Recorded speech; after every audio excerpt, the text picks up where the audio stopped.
जो मुख्तलिफ इशूज़ हैं, ख़ासतौर पर सिक्योरिटी के इशूज़ हैं, उन पर भी गुफ्तगू करेंगे। लेकिन हम शुरू करते हैं कि हाल ही में आपने देखा कि जब अमेरिका के इलेक्शन हुए, डोनाल्ड ट्रंप जो है वो सदर बने, तो उसके बाद एक पाकिस्तान को उम्मीद थी, फिर उनकी तरफ से एक बयान भी आया और उन्होंने भी एतराफ़ किया कि पाकिस्तान एक अहम किरदार अदा कर रहा है दहशतगर्दी के खात्मे के हवाले से। लेकिन अभी कुछ फैसले ऐसे आ रहे हैं अमेरिका की तरफ से जिन पर तहफ़्फ़ुज़ात का इजहार किया जा रहा है। आप समझती हैं कि उस वक्त हमने रीड सही नहीं किया, या जो हम एक्सपेक्ट कर रहे थे उसके बरक्स हो रहा है अभी जो कुछ हो रहा है? देखिए, प्रॉब्लम है हमारे जो लीडरशिप है, अभी की नहीं, पहले भी ये ट्रेंड रहा है कि हम अमेरिका से इतना वो या खौफजदा है या इतना प्यार और मोहब्बत है हमारा वाशिंगटन से कि वो अगर ज़रा सा हंस भी दे हमारी तरफ तो हम उभल के खुश हो जाते हैं कि पता नहीं क्या हो गया है, पाकिस्तान को वाह हो गई है। ये नहीं था। आप अगर देखें, हम अपनी पॉलिसीज़ अपने मफाद को देखते हुए कभी नहीं बनाते, खास तौर पे हमारी अमेरिका पॉलिसी या हमारी फॉरेन पॉलिसी जनरली। हमारी अफगान पॉलिसी ज़ीरो है, कंफ्यूजन है, कभी हम कुछ कहते हैं कभी कुछ कहते हैं। और हम सोच रहे थे कि अब ट्रंप आएगा तो दहशतगर्दी के हवाले से जो अफगानिस्तान में उन्होंने कुछ बयानात दिए कि हमारे हथियार वापस करें तालिबान, ये वो, तो अब हमारी ज़रूरत पड़ेगी अमेरिका को, हम गो बिटवीन होंगे, हमारे थ्रू अमेरिका तालिबान से बातचीत कर सकेगा, हम अपना रोल प्ले करेंगे, हम अपना ऑफर करेंगे मीडिएटर आप खाक बनेंगे, आपकी अपनी पॉलिसी क्लियर नहीं। अमेरिका ने जालिम खलीलजाद के साथ डेलीगेशन भेज के डायरेक्ट बातचीत शुरू कर दी है तालिबान से। शायद तालिबान हुकूमत को वाशिंगटन की एम्बेसी भी वापस मिल जाए। और हम भूल गए थे कि अमेरिका और तालिबान की गुफ्तगू दोहा में भी होती रही है, तो ये कोई नई चीज नहीं है। अगर हम अपने मफाद देके पॉलिसीज बनाए तो बेहतर होगा।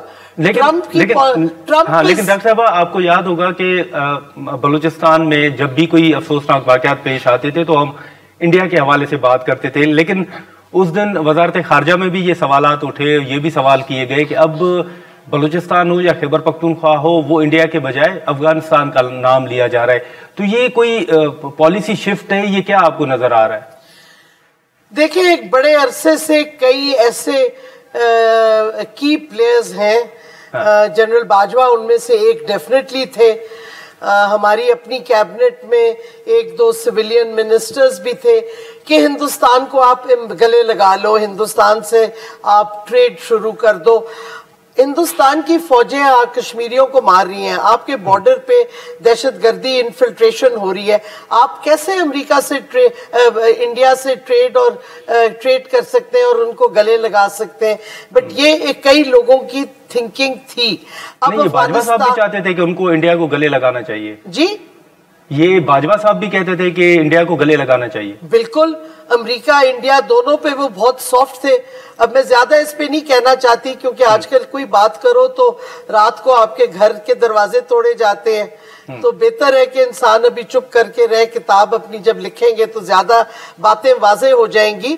लेकिन मसला ये है कि कभी हम हिंदुस्तान, कभी हम अफगानिस्तान, हम जड़ नहीं देखते कि दहशतगर्दी की जड़ किधर से है। हमारी सोसाइटी में क्या ऐसी चीजें हैं, हमारी पॉलिटी में, हमारी सियासत में कि हमारे रियासत और लोगों का, सिविल सोसाइटी, पब्लिक और रियासत के फासले बढ़ते क्यों जा रहे हैं?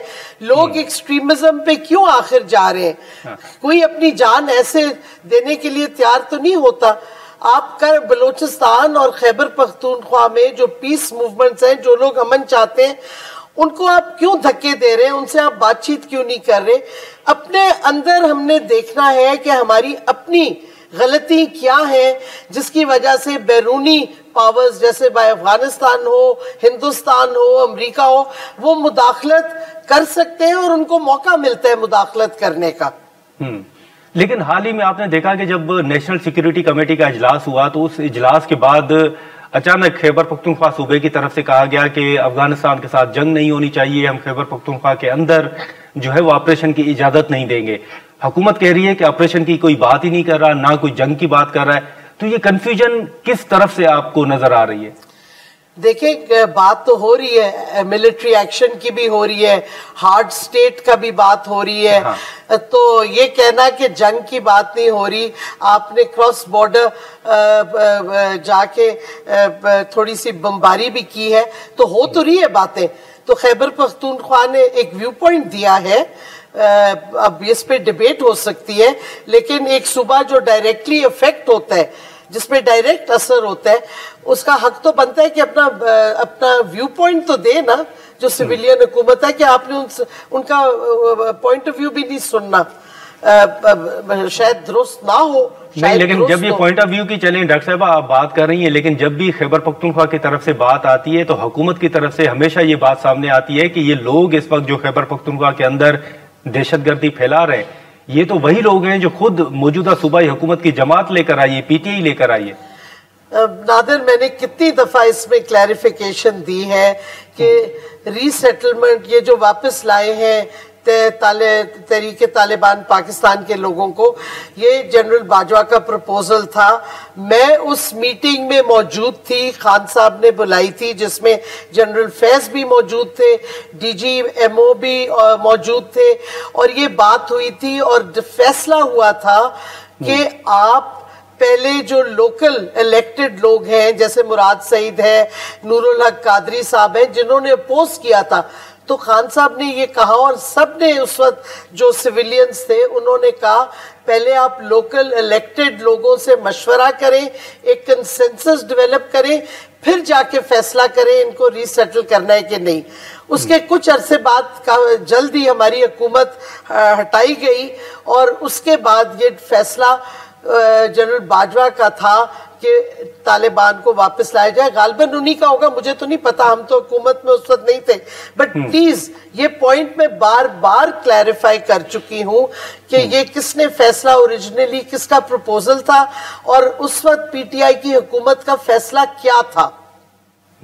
लेकिन डॉक्टर साहब, इस वक्त अगर हम पेका कवानीन की बात करें, सहाफियों के खिलाफ मुकदमा दर्ज हो रहे हैं, गिरफ्तार हो रहे हैं, लेकिन फिर ये भी बात जब आपकी तरफ से, आपकी जो साबका जमात है उनकी तरफ से जब ये चीजें सामने आती हैं, तो वो ये कहते हैं कि जब इमरान खान साहब थे तो उस वक्त भी तो एक मीडिया अथॉरिटी बनाई जा रही थी, आप तो माजी में काबीना का हिस्सा भी रही हैं, उस वक्त भी क्या हमने रुकवा दी थी, हमने मीडिया अथॉरिटी नहीं बनने दी, बल्कि हम इनसे बात, उसके बजाय हम जर्नलिस्ट एंड मीडिया प्रोफेशनल्स का कानून लाए, जो कि इन कंसल्टेशन विद जर्नलिस्ट हुआ है, और जर्नलिस्ट बॉडी से कंसल्ट करके पूरा ड्राफ्ट उसका बनाया गया।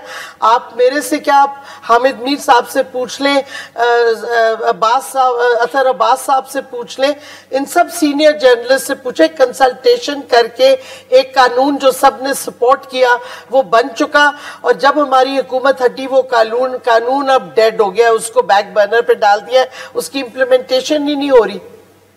ठीक है, लेकिन डॉक्टर साहब, अब ये हमने अफगानिस्तान, खैबर पख्तूनख्वा, बलूचिस्तान का हमने जिक्र किया, लेकिन जब भी इन इश्यूज पर बात होती है तो मुल्क में कहा जाता है कि सबसे पहले सियासी इस्तेहकाम होना चाहिए, तमाम जमातों को ऑन बोर्ड होना चाहिए।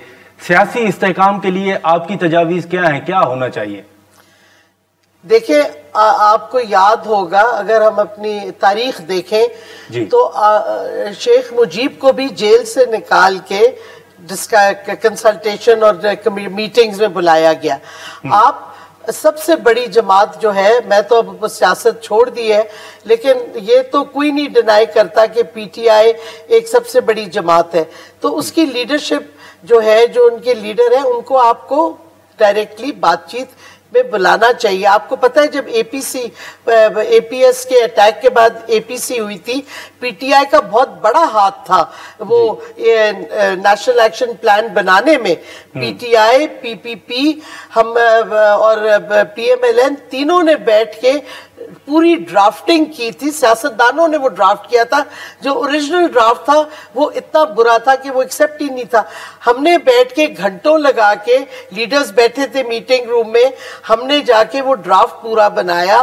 फिर आपने उस नेशनल एक्शन प्लान को इम्प्लीमेंट नहीं किया अनफॉर्चुनेटली।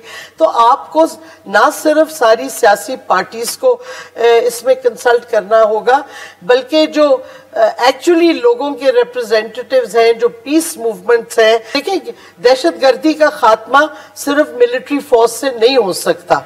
आपको लोगों को लेके चलना है, आपको अपने नेशन को साथ में लाना है स्टेट के। अगर आपने दहशतगर्दी खत्म करनी है, क्योंकि देखिए बड़ी बेसिक बात है, फौज की तो रेयर होता है मिलिट्री, दहशतगर्द और टेररिस्ट और एक्सट्रीमिस्ट किधर जाते हैं? लोग सपोर्ट करते हैं ना, लोग उनको लॉजिस्टिक सपोर्ट देते हैं, लोग उनको शेल्टर करते हैं। तो जब तक आप लोगों को अलहदा अपने साथ नहीं करेंगे और दहशतगर्दों को आइसोलेट नहीं करेंगे, आप दहशतगर्दी कैसे इस मुल्क में खत्म करेंगे? और इनोसेंट जाने शहीद होती जाएंगी, हमारे सोल्जर्स शहीद हो रहे हैं, हमारे पुलिस वाले शहीद हो रहे हैं, हमारे शहरी शहीद हो रहे हैं। आप देख रही हैं कि जो दूसरी जमात है पीटीआई, वो भी किसी न किसी हद तक कोई गलती कर रही है, हुकूमत का मौकफ किसी हद तक दुरुस्त है? देखिए, खान साहब ने एपीसी में भी खुद हिस्सा लिया था। अगर आप खान साहब को खुद पार्टिसिपेट खुद करें, खान साहब, पीटीआई इस वक्त सिर्फ खान साहब है, सीधी सादी बात है। अब अगर आप इमरान खान को डायलॉग में नहीं लाते तो फिर आपका डायलॉग किधर जाएगा? तो ये कहना कि पीटीआई नहीं कह रही, ये गलत बात है।